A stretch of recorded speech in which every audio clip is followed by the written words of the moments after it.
Hello friends, welcome to ആ new video. നമ്മുടെ കേരളം വിട്ട് തമിഴ്നാട്ടിലേക്കൊരു യാത്ര പോയി. തമിഴ്നാട്ടിലെ കന്യാകുമാരി ജില്ലയിൽ നാഗർകോവിലിൽ നിന്നും 15 കിലോമീറ്റർ അകലെയുള്ള മുരുകൻ്റെയും വള്ളിയുടെയും പരിണയ കഥ പറയുന്ന വേളിമലയിലെ കുമാരകോവിലിലെ ആറാട്ട് കാണാനാണ് ഞങ്ങൾ പോയത്.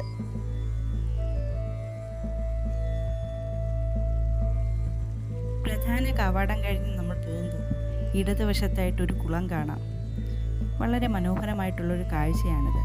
ഇതാ ഈ കാണുന്നതാണ് ബ്രഹ്മപുരം അമ്മൻ കോവിൽ. ഇതുവഴിയാണ് നമ്മൾ കുമാരകോവിലിലേക്ക് പോകുന്നത്.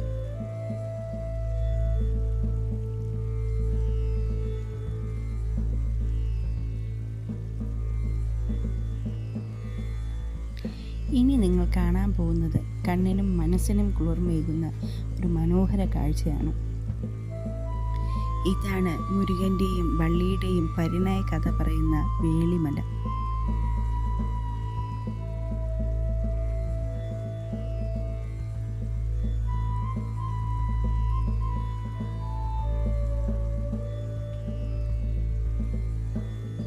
യാത്രാമധ്യേ മുരുകൻ്റെ വാഹനമായ മയിലിനെ കണ്ടു. ഏകദേശം 3000 വർഷം പഴക്കം കുമാരകോവിലിനുണ്ട്. വേളിമലയുടെ തുടക്കത്തിലായിട്ടാണ് കുമാരകോവിൽ സ്ഥിതി ചെയ്യുന്നത്. ഇതാ ഈ കാണുന്നതാണ് കുമാരകോവിൽ. ക്ഷേത്രം വരെ ബസ് സർവീസുമുണ്ട്. നമ്മൾ ഈ കാണുന്നത് ക്ഷേത്രത്തിൻ്റെ പടിഞ്ഞാറേ നടയാണ്. പടിഞ്ഞാറേ നടയുടെ മുന്നിൽ തന്നെ വാഹനങ്ങൾ പാർക്ക് ചെയ്യാനുള്ള സൗകര്യവുമുണ്ട്. ഞങ്ങൾ ആദ്യം പോയത് ക്ഷേത്രകുളത്തിലേക്കാണ്. വളരെ ശാന്തസുന്ദരമായൊരു സ്ഥലമാണ്. പൂജാ സാധനങ്ങളെല്ലാം അവിടുന്ന് തന്നെ വാങ്ങി. പടിഞ്ഞാറേ നടവഴിയാണ് ക്ഷേത്ര ദർശനത്തിനായി ഞങ്ങൾ പോയത്. മുരുകൻ്റെ വിഗ്രഹം കിഴക്ക് ദർശനമായിട്ടാണ് പ്രതിഷ്ഠിച്ചിട്ടുള്ളത്. കുറവർ സമുദായത്തിൻ്റെ നേതാവായിരുന്ന നമ്പിയും ഭാര്യയും ഒരു പെൺകുഞ്ഞിനായി മുരുകനോട് പ്രാർത്ഥിക്കുകയും തുടർന്ന് അവർക്ക് ജനിച്ച പെൺകുഞ്ഞിന് വള്ളി എന്ന് പേരിടുകയും ചെയ്തു. എന്നാൽ വള്ളി വളർന്നു വലുതായപ്പോൾ മുരുകനെ മാത്രമേ വിവാഹം കഴിക്കൂ എന്ന് മനസ്സിൽ ഉറപ്പിച്ചു. വള്ളിക്ക് തന്നോടുള്ള സ്നേഹം എത്രമാത്രമുണ്ടെന്ന് പരീക്ഷിക്കാനായിട്ട് മുരുകൻ വൃദ്ധൻ്റെ രൂപത്തിലും വേടൻ്റെ രൂപത്തിലുമെല്ലാം വള്ളിയുടെ മുന്നിൽ പ്രത്യക്ഷപ്പെട്ടു. ഒരിക്കൽ വൃദ്ധൻ്റെ രൂപത്തിലെത്തിയ മുരുകന് കൂട്ടാളിയായി എത്തിയ സഹോദരൻ ഗണപതിയും വള്ളിയെ കണ്ടുമുട്ടുകയും എന്നാൽ ഗണപതിയെ കണ്ട ഉടൻ കാട്ടാനയാണെന്ന് വിചാരിച്ച് വള്ളി ഭയന്നോടുകയും ചെയ്തു. എന്നാൽ വൃദ്ധൻ്റെ രൂപത്തിലെത്തിയ മുരുകൻ വള്ളിയുടെ രക്ഷകനായി എത്തുകയും തുടർന്ന് വള്ളിയെ പരീക്ഷിക്കുന്നതിനായി കുറച്ച് ചോദ്യങ്ങൾ വള്ളിയോട് ചോദിക്കുകയും ചെയ്യുന്നു. ഇതിനെല്ലാം ഉത്തരമായി താൻ മുരുകനെ മാത്രമേ വിവാഹം ചെയ്യൂ എന്ന് വള്ളി ഉറപ്പിച്ചു പറയുന്നു. തുടർന്ന് മുരുകൻ തൻ്റെ സ്വന്തം രൂപത്തിൽ വള്ളിയുടെ മുന്നിൽ പ്രത്യക്ഷനാവുകയും ചെയ്യുന്നു. അതിനുശേഷം മുരുകനും വള്ളിയും തമ്മിലുള്ള ഗാന്ധർവ വിവാഹം വേളിമലയിൽ വെച്ച് നടന്നു എന്നാണ് കഥ. കുമാരകോവിലിൽ പ്രതിഷ്ഠിച്ചിട്ടുള്ള മുരുകൻ്റെ വിഗ്രഹത്തിന് 8 അടി 8 ഇഞ്ച് ഉയരവും മുരുകൻ്റെ ഇടതുഭാഗത്തായി നിൽക്കുന്ന വള്ളിയമ്മൻ്റെ വിഗ്രഹത്തിന് 6 അടി 2 ഇഞ്ച് ഉയരവുമാണ് ഉള്ളത്. ഒറ്റക്കല്ലിൽ തീർത്ത വിഗ്രഹത്തിൻ്റെ 2 ചെവികളും നീണ്ടിരിക്കുന്നതായിട്ട് കാണാം. ശ്രീബുദ്ധൻ്റെ കാലഘട്ടത്തിലാകാം വിഗ്രഹം പ്രതിഷ്ഠ നടത്തിയത് എന്നാണ് നിഗമനം. മഹാദേവൻ, ശിവകാമി, അറുമുഖ നായനാർ തുടങ്ങിയവരുടെ പ്രതിഷ്ഠയും കോവിലിനുള്ളിലുണ്ട്. ക്ഷേത്രത്തിൻ്റെ കിഴക്കേ നടയിൽ നിന്നുള്ള ദൃശ്യങ്ങളാണിത്. ദൂരെയായി കാണുന്നത് ശുചീന്ദ്രത്തുള്ള സ്ഥാണുമലയാണ്. ഇതാണ് കുമാരകോവിലിൻ്റെ കിഴക്കേ നട.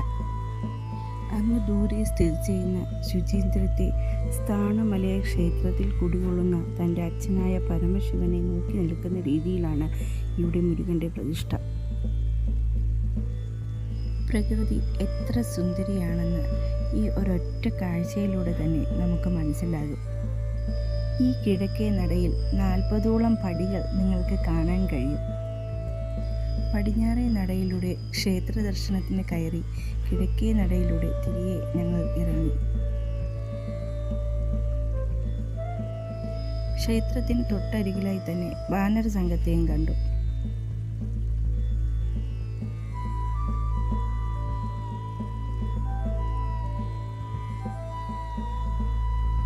ഞങ്ങൾ ക്ഷേത്ര ദർശനത്തിനായി എത്തിയ ദിവസം മുരുകൻ്റെയും വള്ളിയുടെയും വിവാഹം കഴിഞ്ഞ് 7-ാം ദിവസമായിരുന്നു. അന്നാണ് ആറാട്ട്. ക്ഷേത്രക്കടവിൽ വെച്ച് തന്നെയാണ് ആറാട്ട് നടത്തുന്നത്.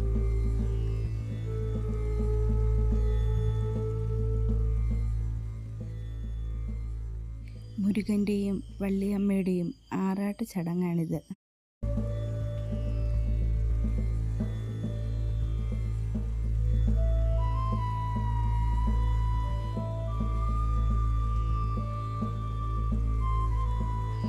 ഏതൊരു ഭക്തൻ്റെയും മനസ്സിനെ ഭക്തിയിൽ ആറാടിക്കുന്ന ഒരു നിമിഷമായിരുന്നു അത്.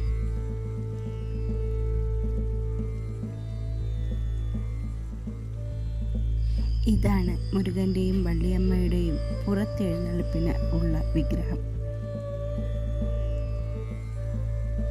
ആറാട്ട് കഴിഞ്ഞ് മുരുകനെയും വള്ളിയമ്മനെയും കോടി വസ്ത്രങ്ങൾ അണിയിച്ചും ചന്ദനം പൂശി ഒരുക്കുന്നതുമാണ് കാണുന്നത്.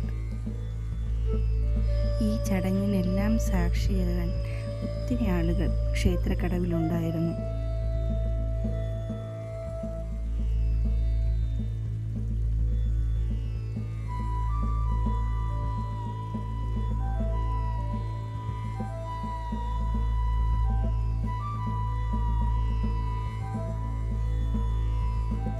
ആറാട്ടുകടവിന് സമീപം തന്നെ നാഗരാജ പ്രതിഷ്ഠയുമുണ്ട്.